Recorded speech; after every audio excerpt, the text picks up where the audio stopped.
10-12. Let's go.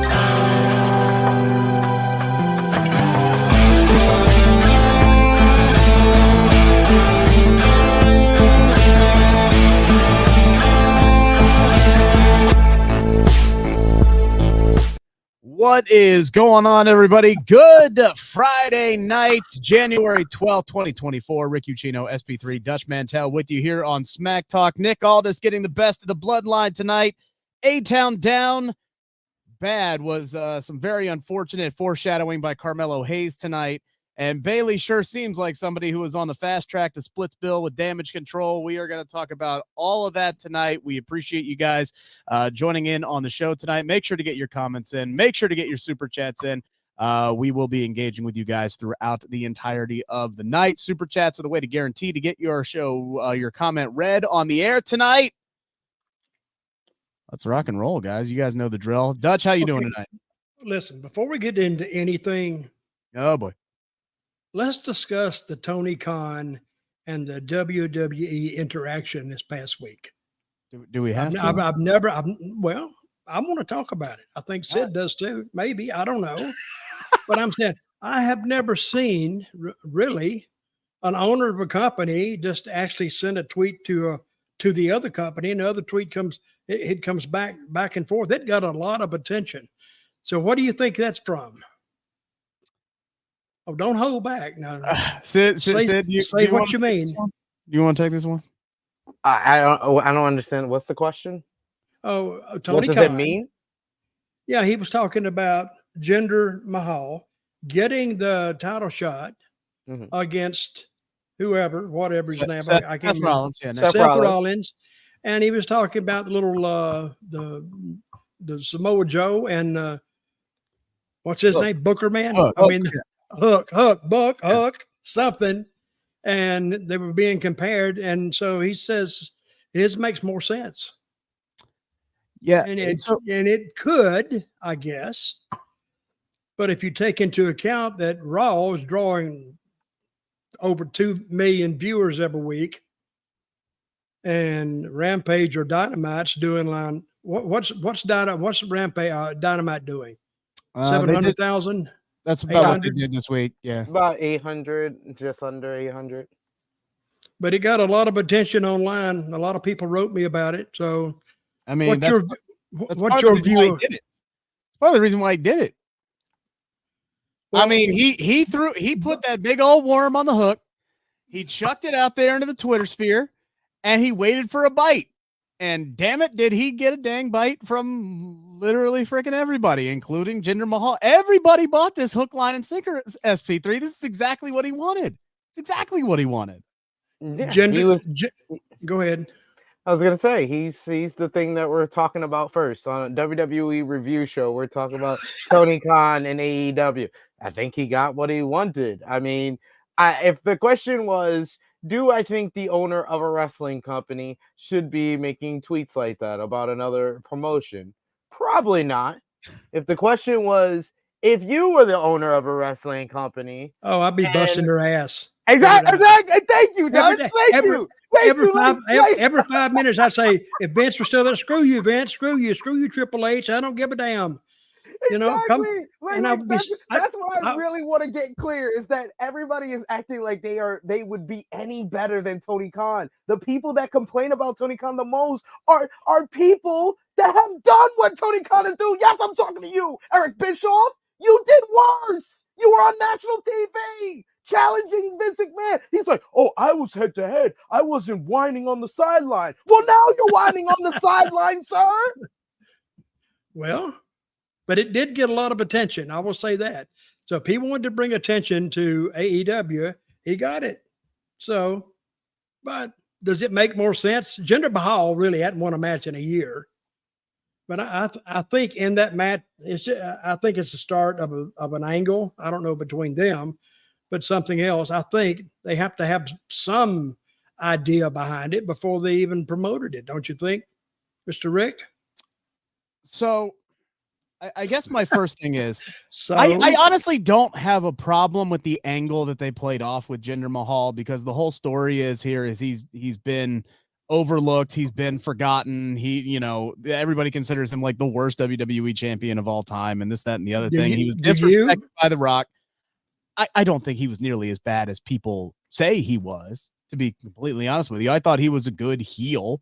I thought his run lasted way too long. I'll say that much. But I don't mind the angle because he felt he was disrespected by The Rock last week. He's disrespected by the face that Sid is making right now.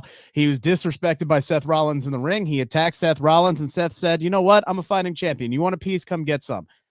I don't have a problem with what they're doing with Hook either. I think both angles make sense. My question is, this all started because Tony Khan said that he was getting flack and criticism for having Hook go up against Samoa Joe. I didn't see any of that. Where I didn't either. I didn't either. That's what I'm saying. Like, the people that ragged on Tony Khan were ragging on him for the wrong reasons. We should have ragged on him because he has a horrible timeline. He has a horrible timeline because me, Dutch, and Rick must have a better timeline than him because we didn't see any rage about Hook going for Samoa Joe in a company where Jungle Boy versus Chris Jericho year one. So the bar was already lowered. So why would anybody complain about Hook going after Samoa Joe? Like, yeah, what the hell? If you think there was rage over that and there wasn't the same reaction you had to Jinder. And I'm sorry, this is what Rick tends to do, and I'm gonna compliment him and criticize him for it. Rick is just way too nice. Jinder Mahal's title reign is as bad as people explain it to me. It's not nearly as bad as Rick saying, "Oh, it's not nearly as bad as people thought it was." No, it was worse because it hemorrhaged the audience.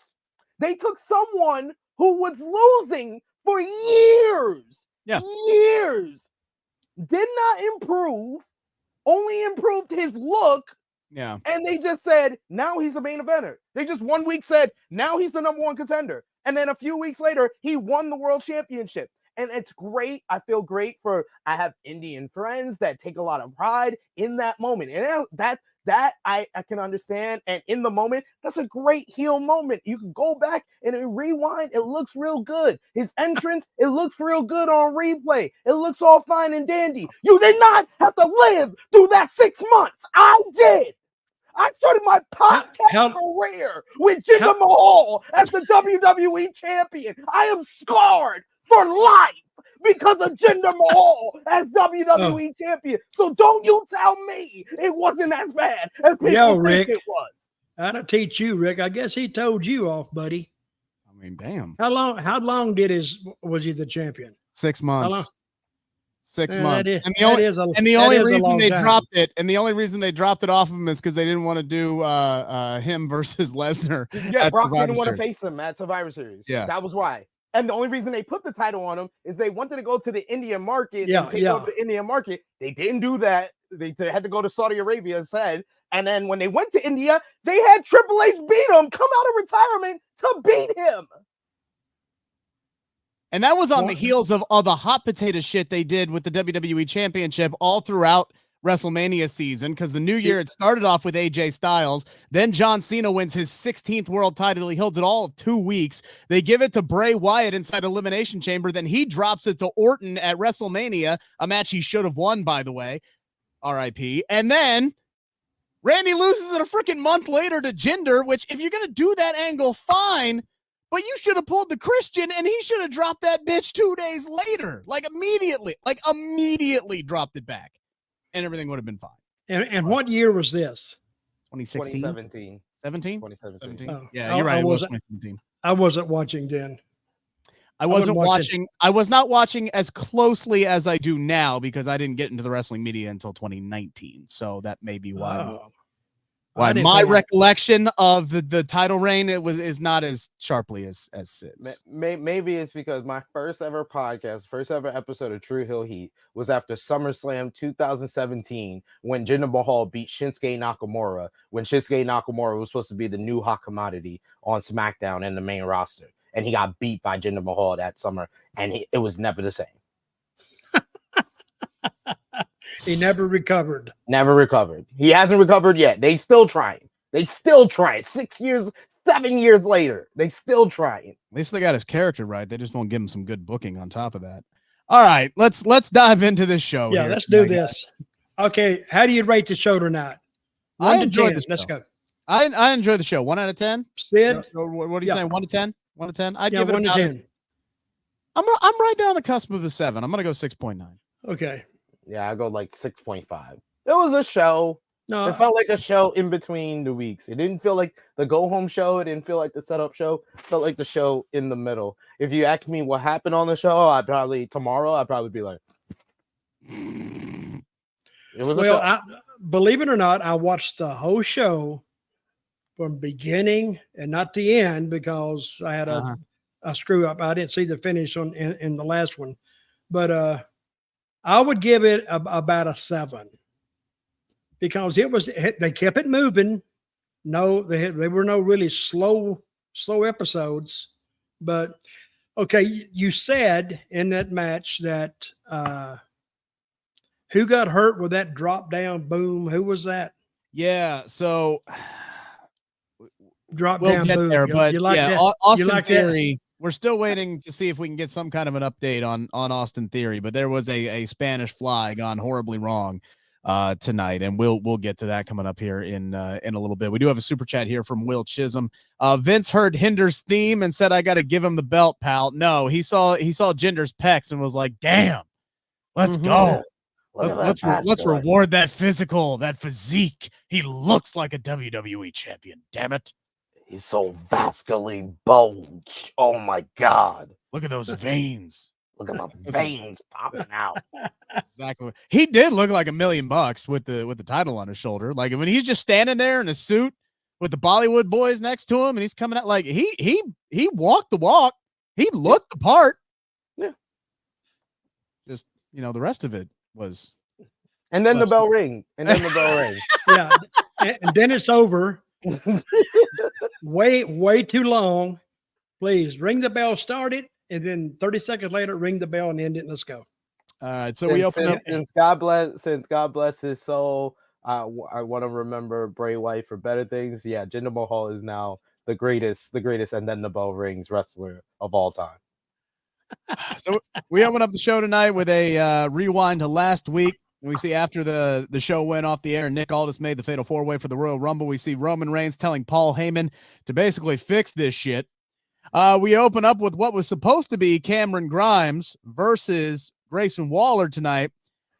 We come back from the video package, and Cameron Grimes is already getting his butt whooped. He gets taken out by the Bloodline, so they can claim the ring for themselves. Grayson Waller and Austin Theory smartly GTFO. They say, "See you later. We don't want this smoke. We're out." Heyman hops on the microphone and basically starts ripping Nick Aldis to shreds, saying, "This is your fault. You're the bad guy. It's not us. This, that, and the other thing." And then Nick Aldis is just unflappable, gentlemen. He did not give a damn what Paul Heyman said. He had a death grip on the microphone. He said the Fatal 4-Way is staying. And by the way, I'm going to insert my dominance even more tonight. I'm going to make a main event. Y'all ain't ruining another match. We're going to have a trios match. It's going to be the Bloodline versus AJ Styles versus Randy Orton versus LA Knight. Yeah. And, oh yeah, whoops. Roman Reigns ain't actually here. So now y'all either have to find a partner or it's going to be 3-on-2. And then we see Paul Heyman tonight, guys, all confident and cocky, saying, "There are plenty of people who've been beating my door down to join the Bloodline. This is going to be no problem." He couldn't find a damn soul that would want to hop on with this team tonight, and then spun it around and say, "You know what? Nobody is worthy enough to be standing by you guys tonight." That whole exchange with him. I'm not worried. No, yeah, I'm not worried. I'm worried. I ain't worried. I ain't worried either. Let's go. Jimmy Uso can't fight to save his ass anymore, but that guy's the character work that he has found himself in. He is in an absolute groove. There was a lot to like about. Once again, this was like a Bloodline dominated show with the angle and the story that they're telling leading up to this Fatal 4-Way at the Royal Rumble. Sid, I thought that was really some of the best stuff that was on the show tonight. Yeah, that was the main stuff that was on the show. The backstage stuff with Jimmy Uso. He just has that just funny charisma to him. He could just make you laugh very easily with his delivery and his mannerisms. I like Solo as the stoic kind of enforcer who has no fear, even though it was a handicap match. But he had a plan. He also had a plan. He was like, we're gonna go out here and take Randy Orton now, and it'll be a 2-on-2 matchup. So they made it work for them. So I like the whole angle. I like the setup for the main event, and I thought the main event was well done as well. Like I said before, though, will I remember it a week from now? Not necessarily. I maybe may remember the post match. The post match was good. Yeah, I you know what? I liked the fact that it was Randy who was the one who was taken out, because you saw it play out during the match, the psychology, where LA Knight and AJ Styles, they ain't vibing after AJ cross-checked him 2 weeks ago. So I thought that was smart booking, smart producing, Dutch, to take Randy out of the match, have those two guys do the classic can they coexist tag team match, and then you have Randy Orton, who isn't getting paid by the hour, show up. He does his hot tag. He wins the match with the RKO. I didn't have these three dudes doing a shield powerbomb through the table on my bingo card, but outside of LA Knight forgetting to do the ooh-ah, I thought that was a great little way to end the show tonight, Dutch. Well, I think taking Randy out, he's the one that they need to push. They already went through AJ. They've already got LA Knight with Roman, so he's halfway there. So when they take Randy out, then he comes back. Perfect way to end it. Boom, standing tall, and I don't think it hurts. It doesn't hurt anybody, and it helps. It helps Randy. It helps the three baby faces, and that's what they were intending to do. So I thought it was pretty smart on their booking side to figure that out. I mean, that's what I would have done, of course, but there's 100 ways to do a match. They did it the right way. Yes, I would wholeheartedly agree. And it seems to be, look, this match at the Royal Rumble is going to be really good. I have no doubt. I also have no doubt that Roman Reigns is going to walk out with the WWE Universal Championship on his shoulder. Mostly because right now, Roman Reigns' biggest rival is none of the three dudes that are in this match. His biggest rival has very quickly become Nick Aldis. So my question is, what is the end game there, Dutch? What do you think? Okay, how many? I think Roman. What are they shooting for day wise? Are they shooting for Hulk's record? The 14. I looked it up today. 1,400 something days. I think they already. I think they already hit what they wanted to hit. They wanted to do the 1,000. I don't know if they have like a specific. Oh, he's got to get the whole. I don't know if that's what they want to do. I think at this point, it's just finding. It's finding the right time to put the belt on Cody. I think that's what they're doing now. And with The Rock coming in and the report from Wrestling Observer of no, this match is not happening. Rock and Roman Reigns is not happening at Elimination Chamber. It's probably happening at WrestleMania. There was some speculation. Maybe they put Cody in as a triple threat opponent. I don't think that's the way that they're going to go. So it's all about, all right, if you're going to do Rock Roman at WrestleMania, when do you put the belt on Cody? I still think he's the guy, and I still think he has to be the guy. But as Sid said so eloquently last week, who said that WrestleMania 40 had to be the deadline for that? I did. I said it. You're the one. WrestleMania is the centerpiece of it all. So they're going to gear everything for WrestleMania. What follows afterwards, they just want to get that one big pay-per-view rate in and two big houses out of it. And then they'll regroup and restart. I think Roman, if he does lose, and I still have my doubts about that at WrestleMania, let's say Roman beats him in a one-on-one matchup. Who are you talking about? Roman or Cody? Or Cody or Rock? Roman and Rock. Say Rock beats him. Where do they go then? What do they do then? That's harder to figure out than just Roman going over. It's going to piss the people off. Yeah. Man. No answer, Oz. That's, Okay, that's Sid. two, Sid. that's two record-breaking title reigns that The Rock would have I ended. know. That's what I'm thinking. I got Rock Punk flashbacks in my mind, and they did that shit at the Royal Rumble. They did that shit at the Royal Rumble and said, nah, CM, you ain't getting your main event at WrestleMania. No. We ain't doing that. That's not happening. No, we're taking you out of that. So we know a couple of things here. This is the thing. I think that, to answer Rick's question, I think that they were, or Dutch's question, they were shooting for 1,000 days because The Rock has gone on record on the Pat McAfee show and said they were planning to do Rock and Roman at WrestleMania 39 in Hollywood. That was the plan before the Vince scandal, before the sale purchase talk, before the Rock Black Adam and DCEU scandal. All of that happened, and that's why we didn't get Rock and Roman at WrestleMania 39. So I think, just reading the tea leaves and going by the reports and going by everything we've known and we've seen, I think the plan was Rock and Roman at 39, Cody and Roman at 40, and Cody can have this moment, finish the story. Unfortunately, guys, we also know now in a report by Fightful that people that Sean Ross Sapp talked to in WWE have legitimately said, when he asks, when do you think Roman Reigns is going to lose the undisputed WWE Universal Championship? And they said, and I quote, whenever Roman and Heyman feel like it. So we're in the fifth inning. We're in the fifth inning because we're doing Rock and Roman at Mania, and then maybe we'll get back around to Cody WrestleMania 41. I agree. I don't think they're going to do another year. I think they are. I think Cleveland SummerSlam. There was absolutely no consequence for them keeping the title, no matter how much people complain about it, no matter how much people are bothered by it.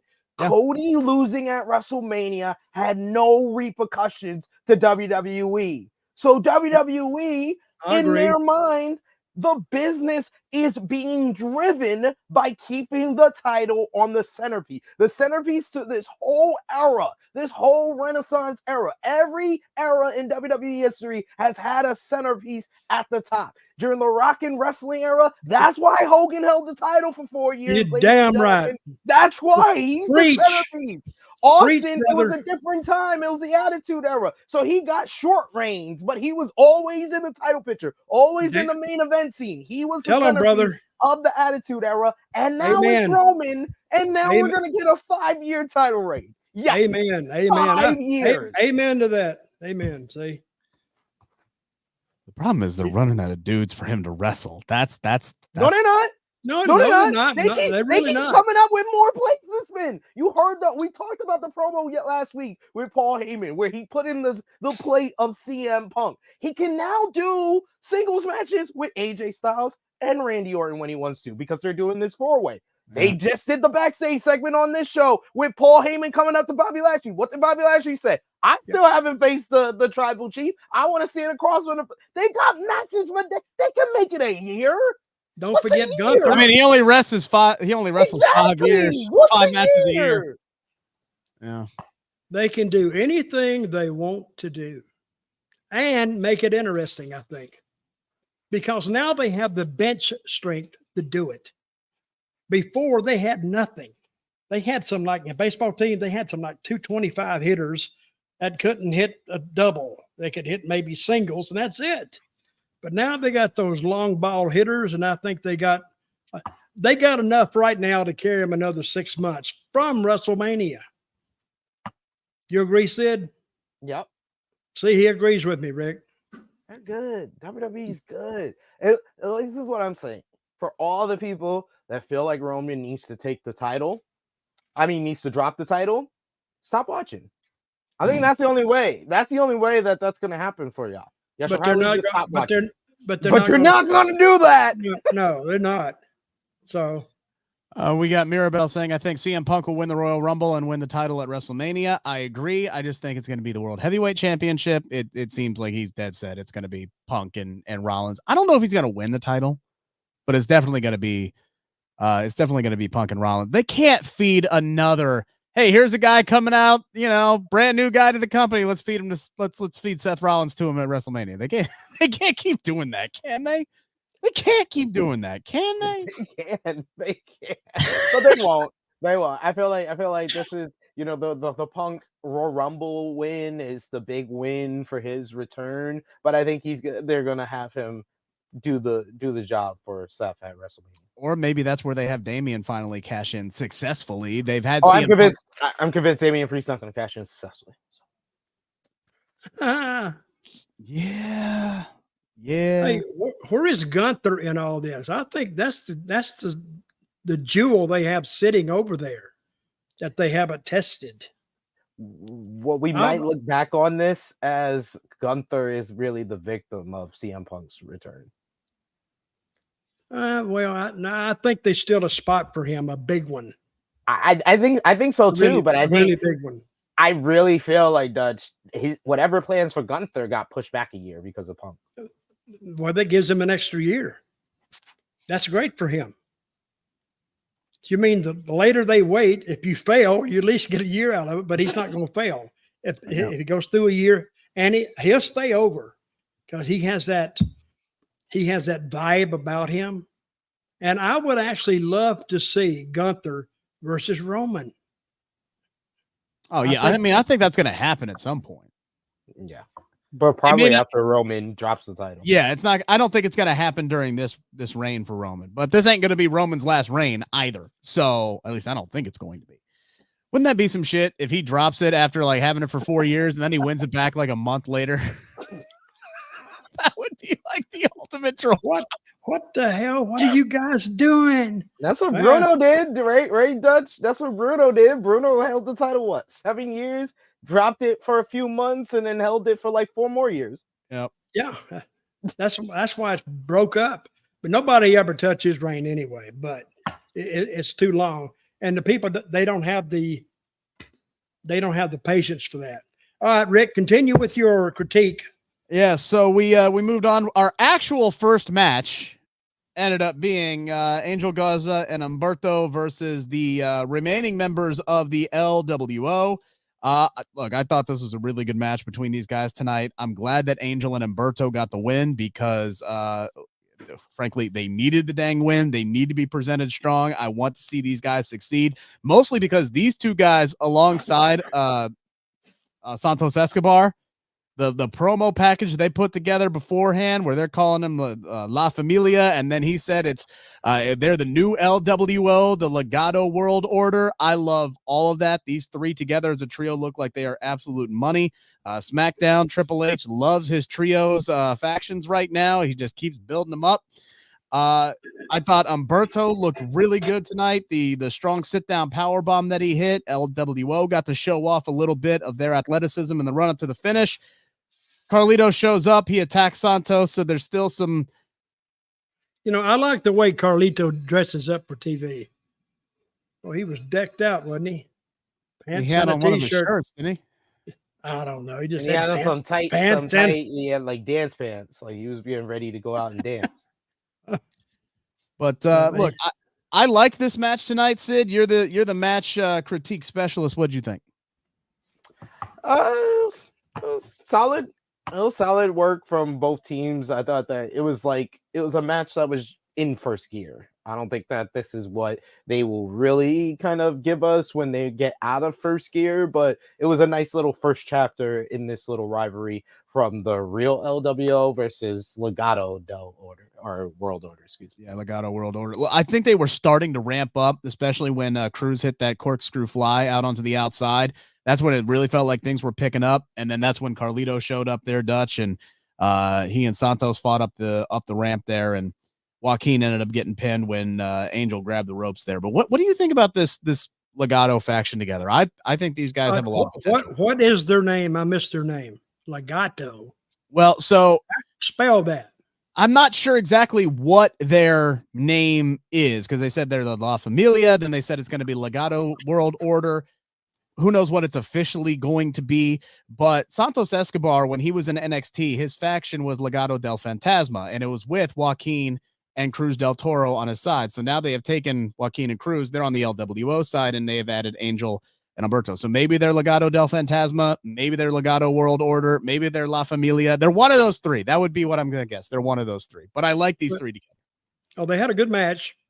And what I'll say, the matches have been cut down, so they don't have time to get boring.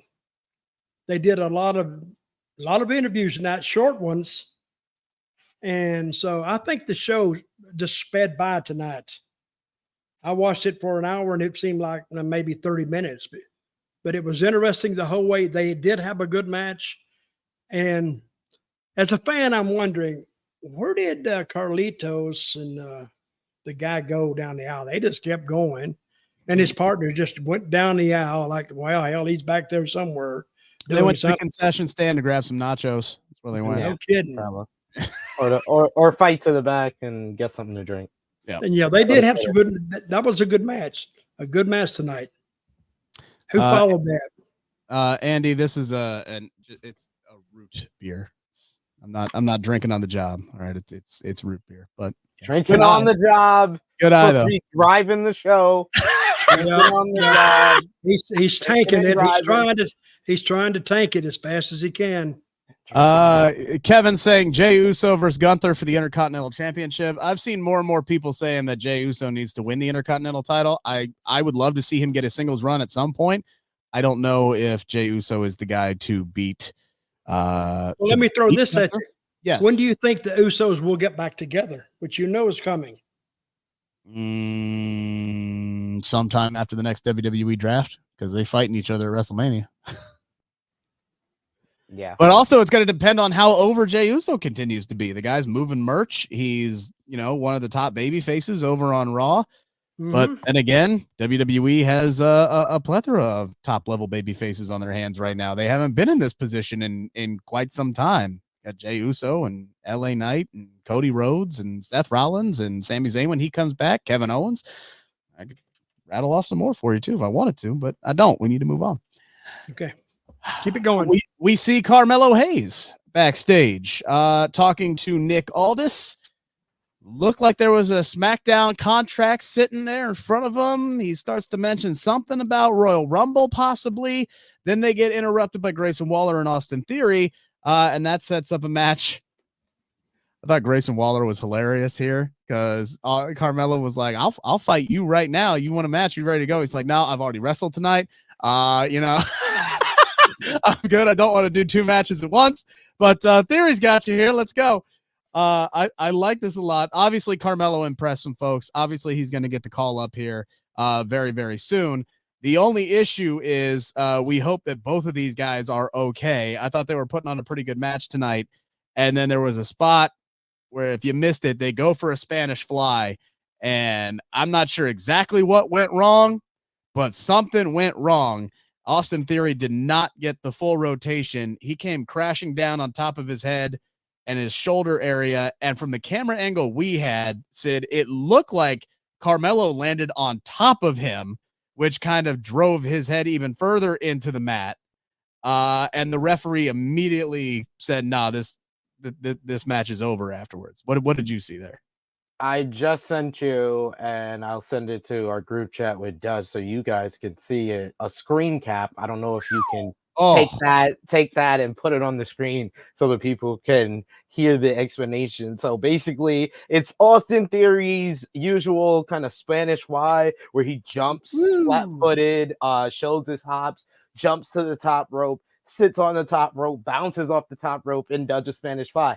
It literally is a very dangerous move, and it takes a lot of very good timing to be able to do it. And what happened here was they did it very fast, and I saw Melo when it happened, and I'm watching it in real time. I saw Melo kind of get his head under to take the back bump very, very late. So I thought that he landed on his neck, but what really happened was Theory landed first, and he landed right on the top of his head. I have another screen cap of Theory landing right on the top of his head first, and then Melo came down on Theory's head after he already fell right on the top of his head on the mat. So very great job by the referee stopping the matchup because, yeah, there was no way to continue after that. Well, he stopped that match pretty quickly, too. I mean, he asked. within You 15 saw seconds. him ask Theory if he was okay. Immediately, he was in there like, "Dude, are you all right?" And Theory's like, "Nah." And immediately, he's going, "Nope, this bad boy was over." Commentary knew something was wrong. I'm honestly surprised that they showed one replay, let alone period, because it was, unless you missed it, like it was pretty clear that something went wrong there. So we hope that both of those guys are I hope obviously they're okay. Yeah, seriously, that is Who took the worst of it? Theory? Theory. Theory for sure. Definitely Theory. Because Melo landed on Theory. Yeah, Melo was able to at least get enough of a rotation to where, I mean, these dudes' necks are so dang strong. Dutch, that all these exercises the guys did, like it looked like he landed on the back of his neck enough to roll onto his shoulders, and he looked like he was fine. It looked more like Melo was selling than anything. It's Theory who, as Sid said, landed right on top of his head, and then looked like Melo landed on top of him, which drove it further down into the mat. As soon as he did it, it looked a little off from the beginning, and it was. Yeah, it was. I just hope nobody gets hurt. Yeah, hopefully. Hey, kids, don't try this at home. Okay, there's a reason they say that. Yeah, hell, they said it on commentary after the move happened. So that unfortunately did not go well tonight. But we did also have a lot of really good promo vignette packages tonight. We'll talk about Logan Paul and KO. But SP3, I've got one note here in all caps that just says, "Are we finally getting Pete done?" Because it sure as hell seems like we're finally getting Pete done, SP3. This vignette was one of the best things WWE has done as far as vignettes this week, because man, I had to watch NXT. That was some horrible action. Literally the best thing somebody told me is that, oh, it's not an acting show. They're not Oscar award winners. I was like, so freaking wrestle then. It's a wrestling show. Mm-hmm. They should probably just wrestle. They shouldn't do vignettes then. But this was a very well done vignette, because the most important thing, it was believable. It was shot differently. It actually looked like it was actually at a coffee shop. At something. They both guys live. Imagine that. The little thing with Butch telling, he's like, "Shut up, Tyler." I was like, that's so believable. I was like, Tyler Bate was trying to talk like a WWE vignette, and Big Dunn just tells him, "Shut up," and then Tyler just started talking regular, and it was like, oh, this is actually refreshing.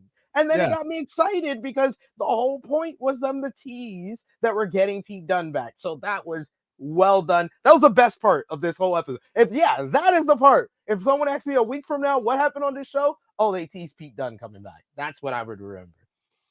So this show was effective in your estimation. This segment was more effective than the show as a whole.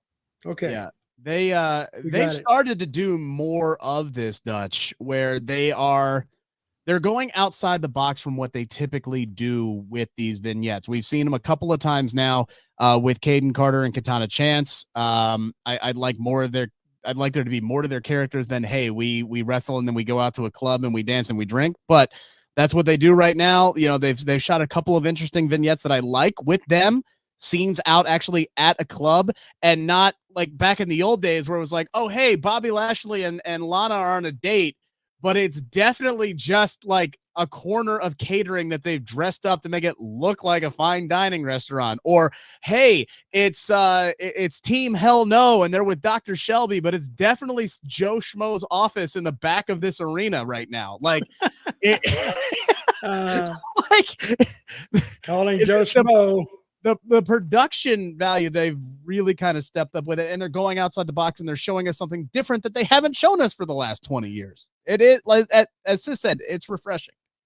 So if you're listening to that, you will buy into it, because it looked like a real conversation, like they were actually talking, and you're sitting there and there's no bullshit going on, nothing else, and you're concentrating on what he's saying, and when he leaves, that's what you're thinking about. I agree. Very, very well done. So I got to hand it to them. Their show's improved 200%. Yeah. And back in like Vince McMahon days, they would have just said his name is Pete Dunne at the end of the promo. So that was the other great thing about it, was the ending, that they left you on a cliffhanger of what would your name be, and you just stay on Pete Dunne, see in the face, and then it goes to black. I was like, that was so well done. They gave us the Avengers ending. It was Steve Rogers going Avengers, and it's like, no, we ain't getting Assemble in this movie. We ain't getting no damn Assemble in this movie. We're waiting for 5 more years until Endgame, and then we're going to give you Avengers Assemble, God damn it. Anyway, so we also had Logan Paul and Kevin Owens on this show. Logan Paul, man, he's just a little... He's got the most punchable face in all of WWE, I think. Like, Logan Paul plays his role fantastically. I am just annoyed anytime he's on my TV screen. I don't know if that's just Logan Paul being Logan Paul, or if he's just, playing up this piss. No, I think it's him. I really do. He's too natural. He's too natural with it. Yeah. Just an asshole who shows up after he got hit in a wrestling ring, and he's threatening litigation, and he's threatening to take away Kevin Owens' Royal Rumble match if he doesn't take off the cast that's there, the weapon that's there to protect his broken hand. And then you just get KO coming on afterwards. He's like, he's already tired. He's already tired of this entire thing. He just wants to get to Royal Rumble and whoop his ass. But he's like, all right, so can't believe I'm saying this, but I'm actually looking forward to having you on the KO show so we can talk about you hopefully not suing my ass. I did think this other than the fact that Logan Paul actually said in the year 2024, cheater, pumpkin eater. Other than that, I thought these two segments were pretty good tonight. They were good. I thought the whole show was good, really. It was almost like a relaxed show. And the people went out there and did what they were supposed to do. I bet most of those interviews weren't reshot. Sometimes you can do an interview and they'll keep shooting it and shooting it and shooting it. I've seen one, they did it 20 times. I went, God damn, guys. Shit, a moron could do that. Say it. Oh my God. I remember Moxley talking about that. Excuse my language, but that's what I said. Yeah, I remember Moxley talking about that when in an interview after he got to AEW, where he would talk about constant reshoots over and over and over again. And he's like, who cares if it wasn't lit correctly? It's pro wrestling. Who gives a damn? We're not trying to win an effing Emmy out there. You said something like that, where it was like a light would fall down in the background. Like, who cares? Who gives a shit? Okay, if they gave an award tonight for the best interview, you think Pete Dunne would win it tonight?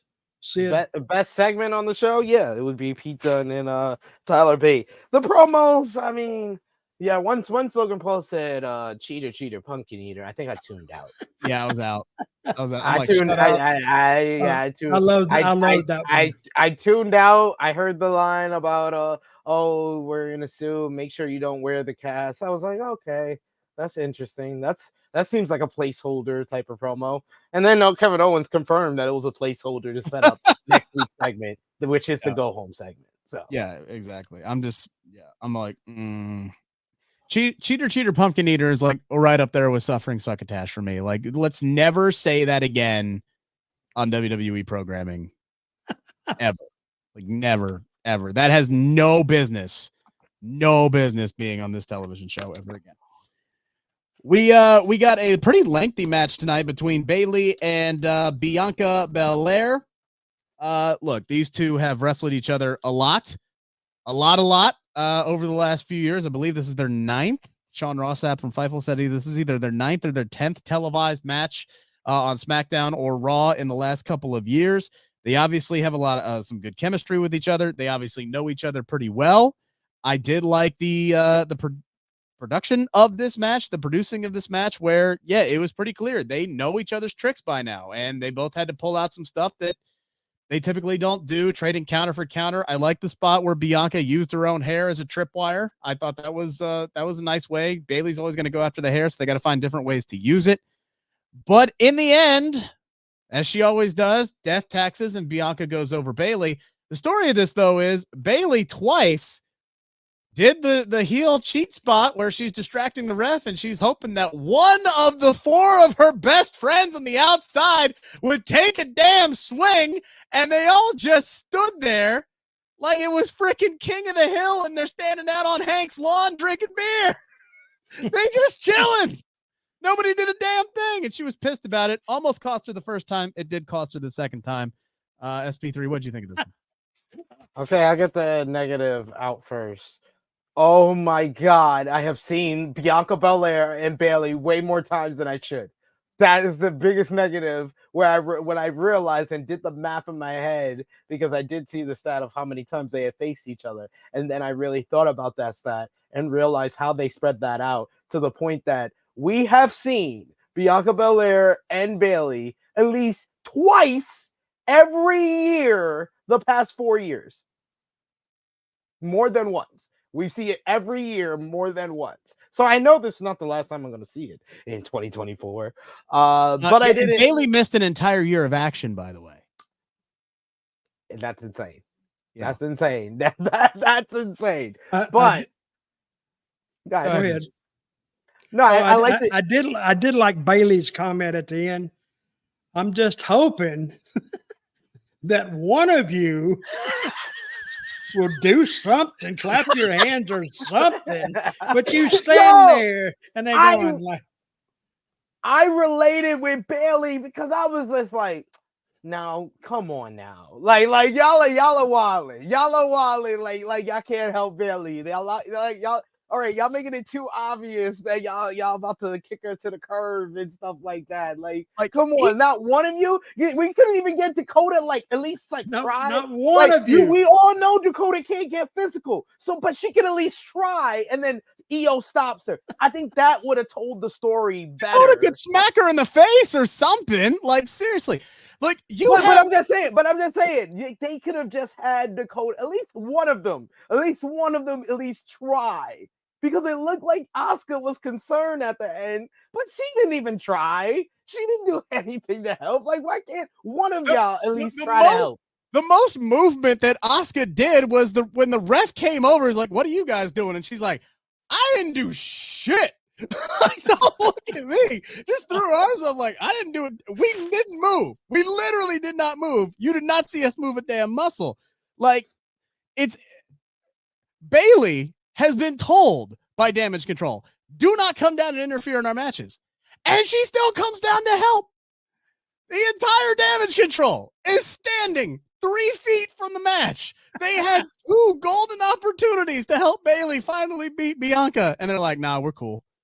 Yeah. We're good.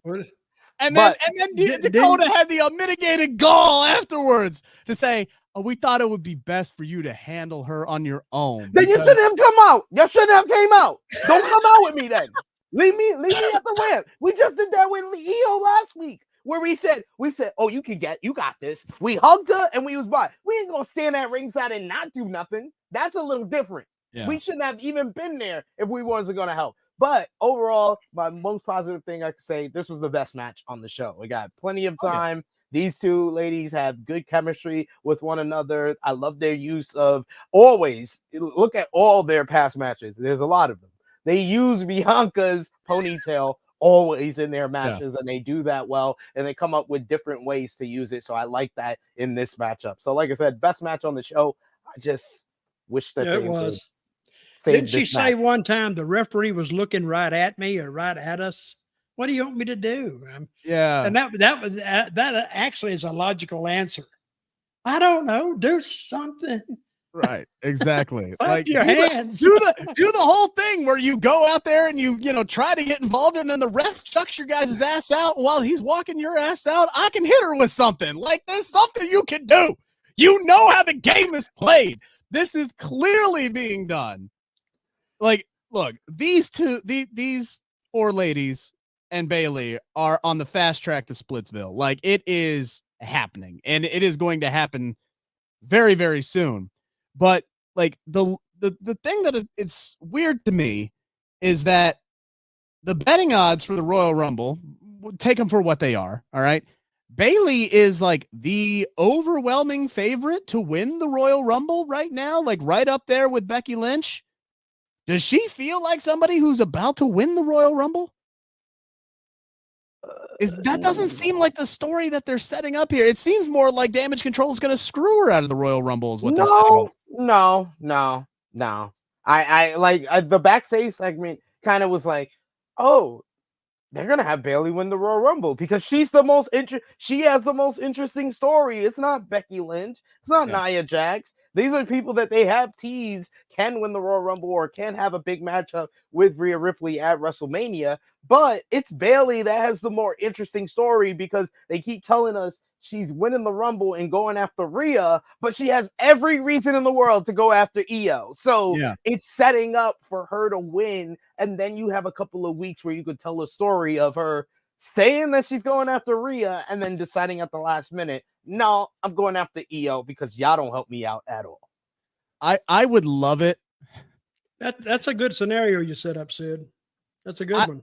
I would absolutely love it, right? Because for the entire time that they have been together, it has been abundantly clear that Bayley on screen does not speak Io's language.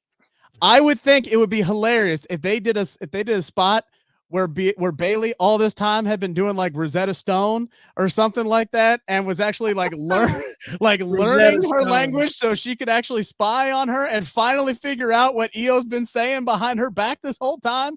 And she just catches Io talking shit, and she's like, you know what? Fuck all you fake ass bitches. Let's go. Now I know what you've been saying. Oh my God, that would be good too. People her phone out. People would identify with that too. Pardon my language, by the way, but there's one guy on one guy I follow on Instagram does a lot of these videos, and that's like one of his best lines. So I had to drop it when I had the chance to. But anyway, Dutch, what do you think? What's the vibe you're getting around Bayley right now? Well, I think they've opened a lot of doors with that group. I do think she could either turn on them or they can turn on her. So, but I think it's sometimes you just got to wait and see what they do. What I think they're going to do, they may do something better, but it's got a good vibe around it right now. So they can do a lot of stuff. I do like not knowing the language and taking the Rosetta Stone. Sid had a good idea. So, because you got 5 of them, and now you can do a lot of that stuff. I love that because when you got choices, you can really, and I like it where wrestling is not taken so seriously. I mean, women fight. I mean, guys fight too, but they get those little petty spats going, and sure. And you pick your sides and you go from there. Look, it's not hard. It's pride, it's ego, it's pettiness. I mean, all this stuff exists in everyday regular life, and this is a conflict-driven business. So, I mean, it's like it's not hard. It's not hard at all for a group of up-and-comers to feel like they have outgrown somebody who won all of 5 singles matches in 2023. 5 of them. Oof. Bayley's win percentage, no good. Like, it is the reverse of what Hook's winning percentage was last year in 2023. Okay? Like, and that's why I want Bayley to win the Royal Rumble. This woman deserves to win the Royal Rumble. I'm not talking about Bayley, the character. I'm talking about Bayley. I'm talking about Pam. Yeah.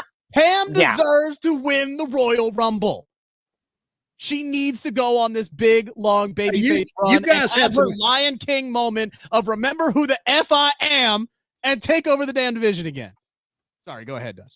Yeah, you guys have some great ideas on this one. I think Bianca Belair winning it, people go, eh. Been there, done that. We've seen it. Yeah, but Bayley winning it. Go fight Io again. Bayley winning it with that backstory. They got room to run now. And they don't have to burn it up right off the bat. They can take their time with it. Of course, Triple H would do that. He would take his time. Right. So, and if Naomi comes back, there's your match with Bianca right there. She can get her 4th straight year with the singles match at WrestleMania, and everything will be great. Hopefully, because she's defending the title this weekend at Hard to Kill, right? Yes. Trinity is Jordan Grace. Yeah, so she'll lose there. She'll wrap up. She'll find her way to Tampa. She'll show up in the Royal Rumble, and we'll be off and running. Maybe she eliminates Bianca, and we can go from there. We are going to get some more ladies on the show next week. Literally 5 minutes after I tweeted out tonight, hey, can we get a follow-up to Alba and Isla showing up like right around Christmas time? That happened. Yeah, that happened. That was a thing that happened. They helped Charlotte and Shotzi win a match against Damage Control, right? We all remember that. Like, can we get a follow-up to that? Well, we didn't get a follow-up to that, but they're getting a tag team title shot next week. I mean, cool, but they only been active for 6 months. Like, why though? Like, they ain't won a match. They ain't wrestled. Like, they just randomly getting a tag team title match and they're gonna lose. They're gonna lose next week, hopefully, because Damage Control cost them the match. Like, I hate when they do this. Like, he does this often. I think Triple H is a good booker, but there are sometimes he does things where I'm just like, okay, what the hell was the point of that? Like, what the hell was the point of that? I don't even know. I don't even know at this point what they're doing with these two. I'm just happy they're on the show next week. But I mean, to be fair to Triple H, most bookers do that to me. I feel the same way about Tony Khan. Feel the same way about Gato. Most of these bookers make me feel like that. Like, well, how the hell we get here? Scott D'Amore with TNA doing a damn pay-per-view. They ain't do no build up to the damn pay-per-view. Could have done some television. Like, all these bookers confuse me sometimes. How easy is it that though? Like, that you've been around this, you've booked shows before. Like, it's easy to sit there and criticize, but like, it's got to be hard to keep track of everything that you're doing for everybody, especially when you have a roster that deep. Well, they got too many. First of all, when you're dealing with 60 or 70 talents, it's hard to remember even what you've done with some of them. That's why you got a creative team around. Yeah. See, but most of the places I booked, they had like 16 talents, no more than 18. And I would only do something with half of them. So I could remember what I did and tell a coherent, cohesive story that made sense and went a ways. And then if I saw another guy, like way down the line, people were getting with him, I'd bring him up slowly and work him in. A lot different from booking Puerto Rico and then booking WWE or booking AEW. Just too many talents, and they all sometimes, you can't do it by yourself anyway. They all run together like this, and they explode in your head. So you might as well just walk away from it. So, screw it. I'm out of here for a couple of weeks. I'm going to go get hammered or something and let you guys. And then when they get it good and screwed up, then you come back and say, all right, I got to come in here and fix it. Well, you just straighten it out the way you had it before. It was screwed up before you left. But it's better by comparison. You just put it back the way you had it screwed up. So, I mean, that was like the whole first. I can't explain it. It is what it is. It's like the first 3 months of Triple H's reign as the head of creative. Like, it's not like he did anything really earth shattering. He just fixed all the shit Vince McMahon broke. Like, he took all the low hanging fruit and he had no problem picking it off the tree. Like, which is smart.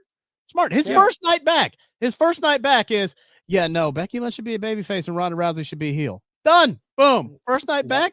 That's what he did. Real quick super chat here from Roland Curtis. If Bayley wins the Rumble, should she main event WrestleMania 40 night 1? Bayley is the only one of the 4 horsewomen who never main evented WrestleMania. So I can honestly tell you this because I just talked to her 3 days ago. Shameless plug. I had an interview with Bayley, dropped today, cagesideseats.com. Go check it out. She just kind of the main event. That's a tough ask this year. That is a tough ask this year because there's going to be a lot of candidates for that match. Bayley wants a one-on-one match at WrestleMania. 11 years in the company. She's never had a one-on-one match at WrestleMania. Even when she was champion, it was always Fatal 4-Way or that 5-way elimination match that she had at the not even the Thunderdome, the freaking PC in front of like the one fan, and it was industrial in the ceiling. Like, that was a 5-way elimination match. She's never had a one-on-one match at WrestleMania. That's what she wants. Let's start there. Let's get her there first. And we'll talk about, main eventing another point.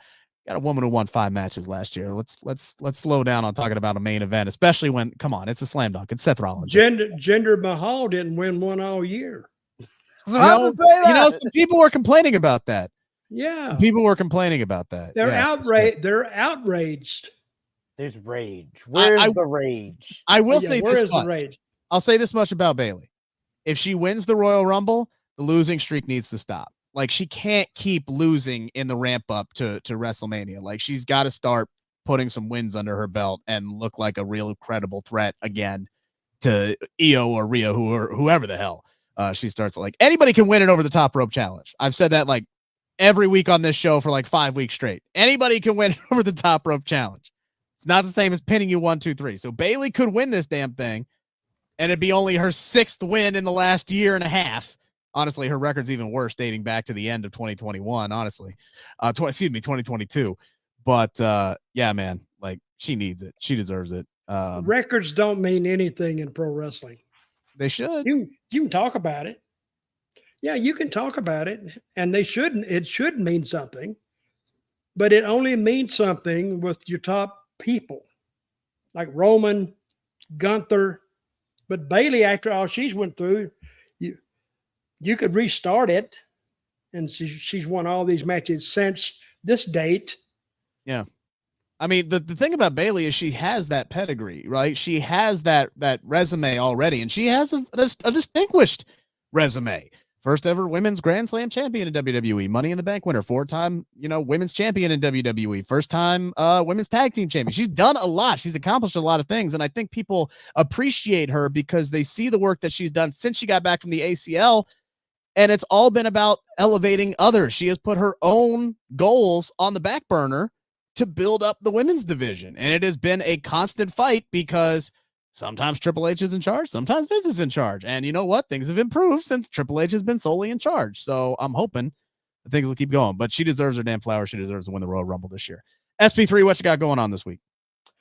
Check out the True Hill Heat YouTube channel, the True Hill Heat Flagship Podcast. We go live tomorrow, 11:05 a.m. Eastern Time. It'll be myself, Miss Chrissy Love, Top Guy JJ will be back on. We'll also have True Draw Josh. We'll be talking about TK and Jinder Mahal on Twitter. We'll talk about the Rock, Roman, and Cody update and why that's not going down at Elimination Chamber. I told y'all last week, they never said The Rock was having a match. Try to tell y'all before Dave had to put in an observer letter and for y'all to believe it. But we'll talk about that on the True Hill Heat Flagship Podcast. Dutch. The podcast I do, Storytime with Dutch on YouTube. It dropped this morning on YouTube. So you can go over there, and while you're there, subscribe to it. I'm at 105,000 subscribers now. Woo! That's pretty good, don't you think? Yes, sir. Very good. I'm thinking definitely nothing to sneeze at. 105,000. What the hell? And I just go over there and bitch and moan, carry on, stay in my lane, do all that. No. And if anybody wants to write me, Dirty Dutch Mantell with 2 L's at gmail.com. See you there. Follow me on Twitter or X, whatever the hell you want to call it these days, at Rick Ucchino. There's the one-stop shop for all my work. My pinned tweet is that article I mentioned earlier, my conversation with Bayley. Please check that out. She's awesome. And other than that, we will be back next week, next Friday, talking about this big women's tag team championship match and this contract sign. We got a contract signing to talk about next week. Let's go get hyped. Have a great weekend.